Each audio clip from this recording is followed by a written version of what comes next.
Holi family अस्पताल को बंद करने का फैसला।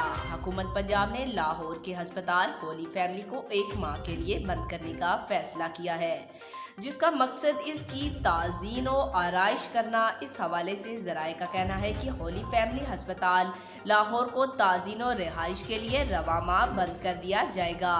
ज़राए के मुताबिक एमरजेंसी वार्ड, सर्जरी, मेडिसन और पीडी समेत वार्ड्स बंद किए जाएंगे। पंजाब हुकूमत ने होली फैमिली अस्पताल की ताज़ीन के लिए 1 अरब 80 करोड़ जारी कर रखे हैं। याद रहे, बिल्डिंग कंट्रोल अथॉरिटी ने होली फैमिली अस्पताल की इमारत को खस्ता हाल करार दे रखा है, जो किसी भी वक्त किसी हादसे से दो चार हो सकती है।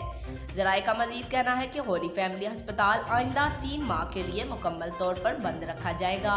होली फैमिली अस्पताल में रोजाना 10 से 15 हज़ार मरीजों को चेक किया जाता है। आज तक के लिए इतना ही। जाते जाते आपसे गुजारिश है, वीडियो को लाइक करें, चैनल को सब्सक्राइब करें, दीगर बेल आइकन को दबाएं और कमेंट में अपनी राय का इज़हार ज़रूर करें।